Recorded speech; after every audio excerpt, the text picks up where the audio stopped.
far as I'm concerned, we've just begun to fight. Respect for the United States around the world is in jeopardy. Pat doesn't have a mink coat, but she does have a respectable Republican cloth coat. And I always tell her that she'd look good in anything. Having lost a close one 8 years ago and having won a close one this year, I can say this: winning's a lot more fun. I condemn any attempts to cover up in this case, no matter who is involved. I shall resign the presidency effective at noon tomorrow. Just think how much you're going to be missing. You don't have Nixon to kick around anymore. And so we leave with high hopes, in good spirit, and with deep humility. Richard Milhous Nixon, the 37th President of the United States, served from 1969 to 1974. At age 40, he was the second youngest man to become America's Commander-in-Chief and the only American president to resign from office. Although he left the presidency in disgrace, Richard Nixon was considered an accomplished diplomat and politician who helped end the Vietnam War, ease tensions between two of America's most powerful enemies, and limit the production of nuclear weapons.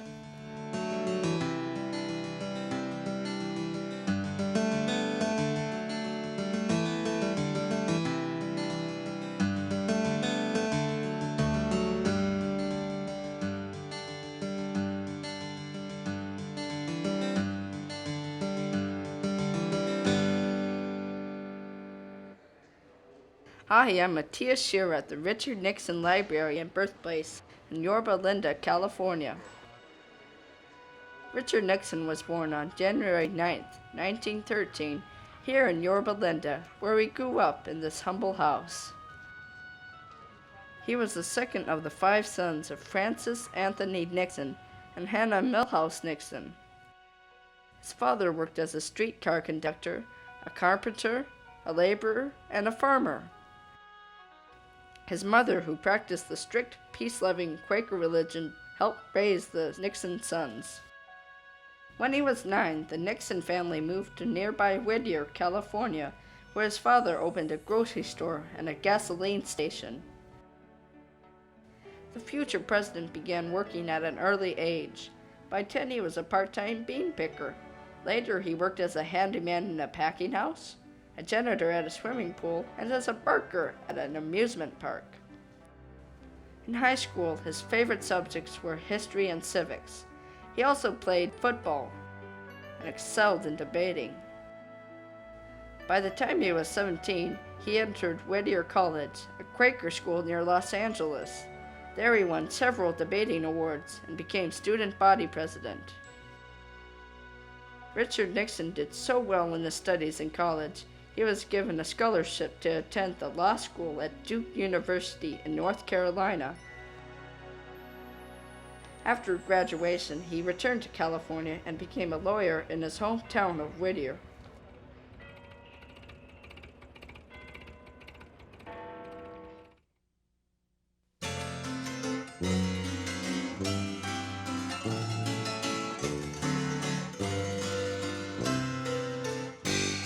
Richard Nixon always liked the spotlight and became an active member of a local community theater group.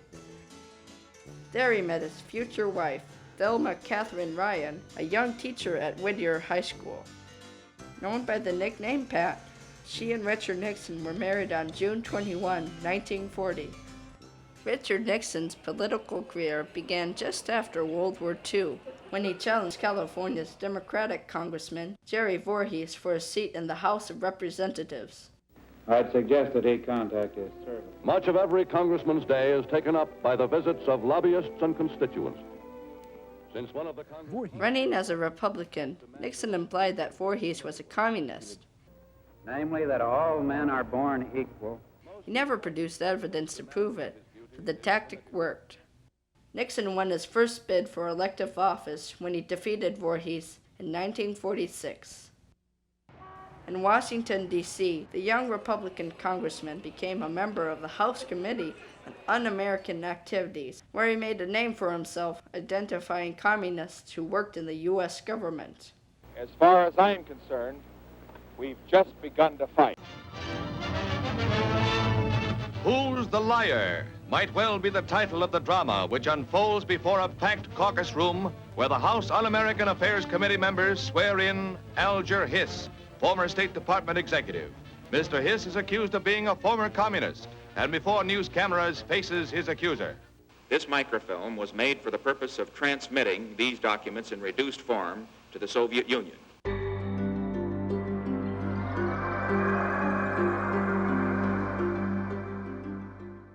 In 1950, he ran for the U.S. Senate against Helen Gahagan Douglas, another California Democrat. During that election campaign, Nixon again implied his opponent was linked to communists by calling her the Pink Lady. In response, she called him Tricky Dick because of his questionable campaign tactics. In one of California's most savage political races, Nixon once again defeated his opponent, this time by nearly 700,000 votes. After that, Tricky Dick would be a nickname that would stay with Nixon throughout his political career. As a senator from California, Richard Nixon became a popular figure in Republican Party affairs, and by the time of the 1952 presidential elections, he was nominated as a vice presidential running mate of General Dwight D. Eisenhower. You like Ike, I like Ike, everybody likes Ike for president. You are about to hear a report from Senator Richard Nixon, nominee for the office of Vice President. We lived rather modestly.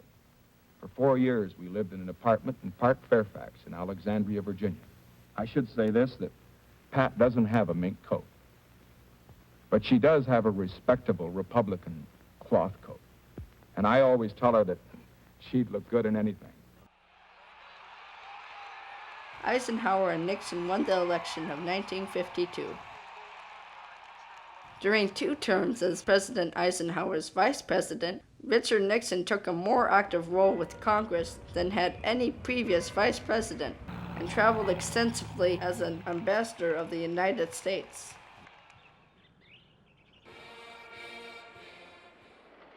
But as the 1960 elections neared, term limits prevented President Eisenhower from running for a 3rd time. President Eisenhower, who will be giving up the world's biggest job, poses with his vice president in Chicago. At their national convention, the Republicans nominated Nixon to run for president. Nixon chose Henry Cabot Lodge, Jr., the U.S. ambassador to the United Nations, as his running mate.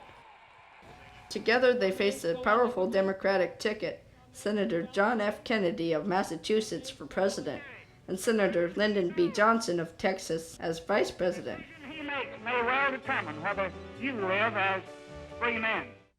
Good evening.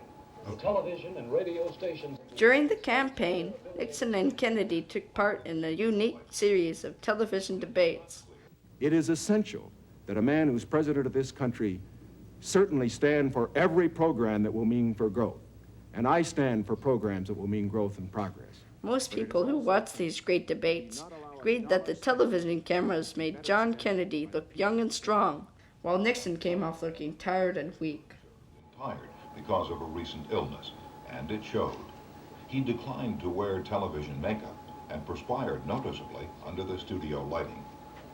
But it is not clear that Kennedy By one of the narrowest margins in U.S. history, John Kennedy won the election and became the country's 35th president on January 20th, 1961. Richard Nixon returned to Los Angeles to practice law and plan his political comeback. Enthusiastic Nixonites are at hand and twisting at the Pomona, California County Fairgrounds early in the morning to welcome back to the site where he started his first political campaign, former Vice President Richard Nixon.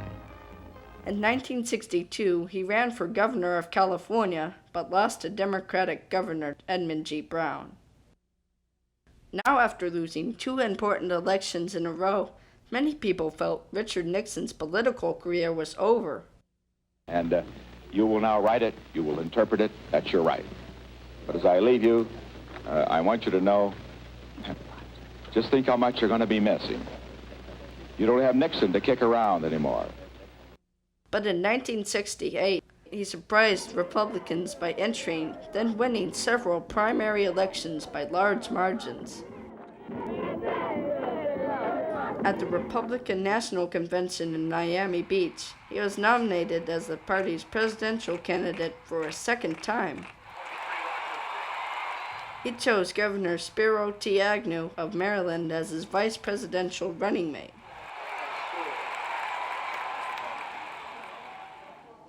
Come Election Day, Nixon faced two opponents. Vice President Hubert Humphrey headed the Democratic ticket. And now I read about the new Nixon of 1968. Ladies and gentlemen, anybody that had his political face lifted so many times can't be very new. And former Governor George Wallace of Alabama was running on the American Independent Party ticket. This is the first time in the history of this country that a presidential candidate could honestly come before an American audience and say that respect for the United States around the world is in jeopardy. Nixon will win the 26 electoral votes of Illinois, win election to the presidency of the United States. In one of the greatest political comebacks in American history, Nixon won the election by a clear majority of electoral votes, 301 to Humphrey's 191, and Wallace's 46.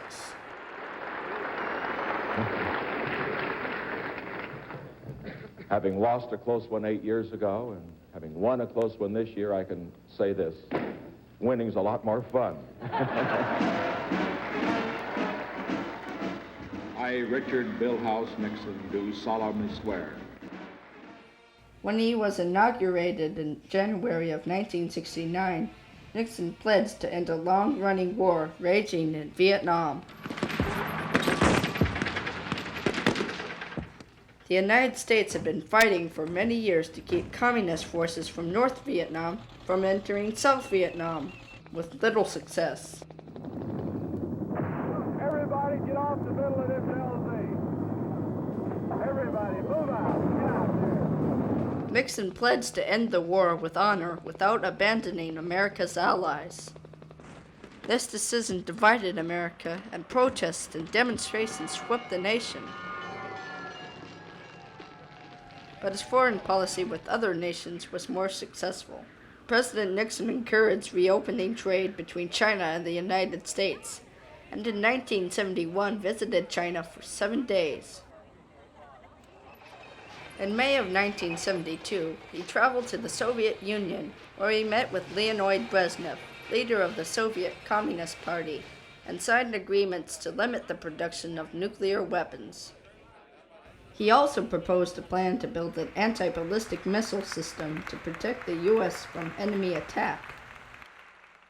At home, rising inflation was one of Nixon's chief domestic concerns. To bring the economy under control, in 1971 he set up a commission to regulate pay scales and limit price increases.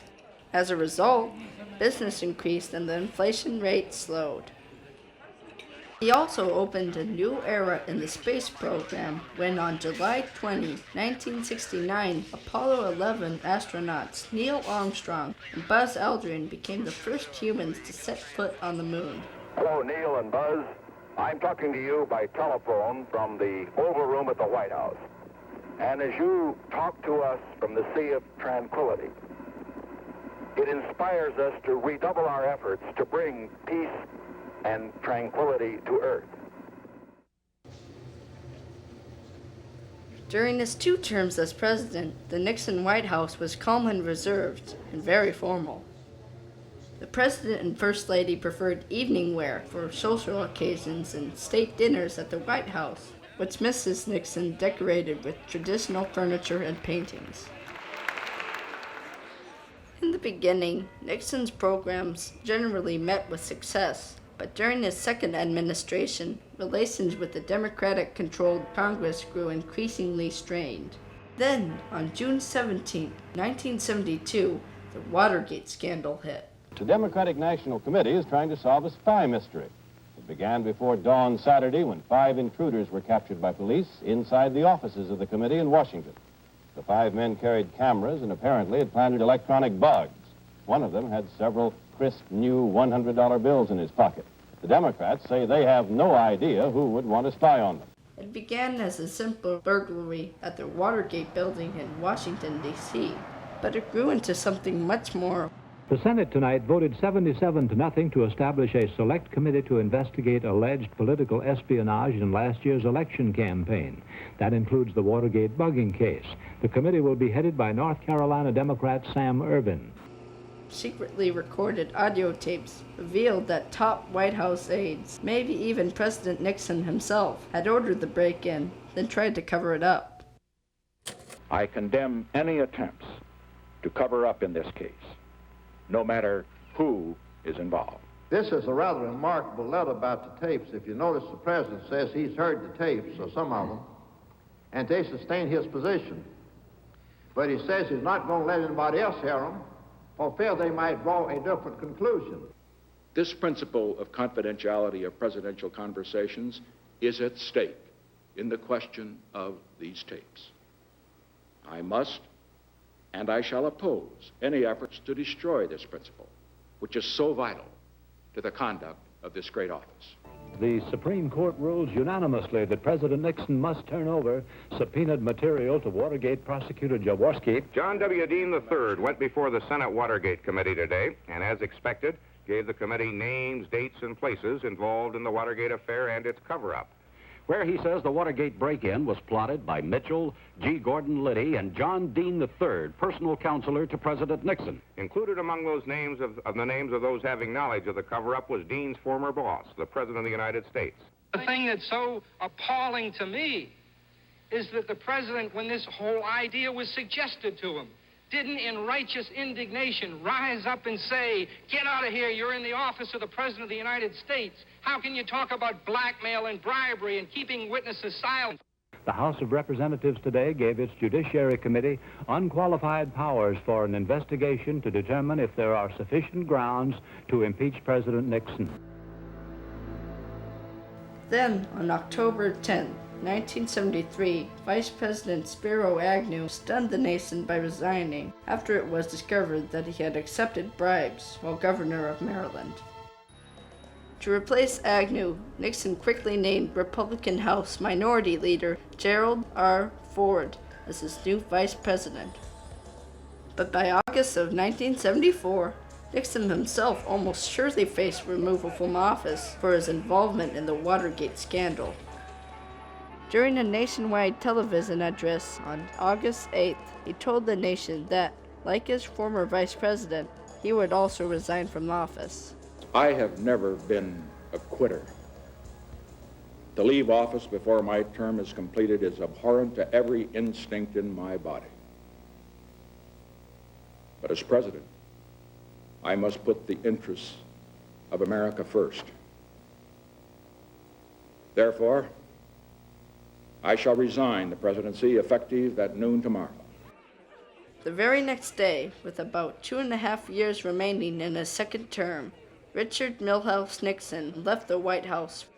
And so we leave with high hopes, in good spirit, and with deep humility, and with very much gratefulness in our hearts.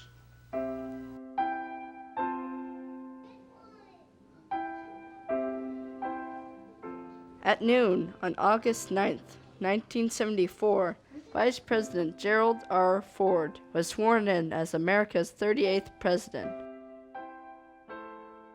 The Nixons retired to an estate they had bought in San Clemente, California. The former president spent his retirement years playing golf and writing several books he hoped would rehabilitate his image. In 1990, he and the First Lady dedicated the Richard Nixon Library and Birthplace in Yorba Linda. On April 18, 1994, at the age of 81, President Nixon suffered a stroke.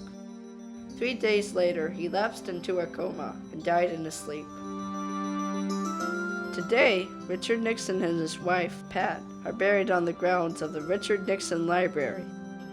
not far from the home where he grew up.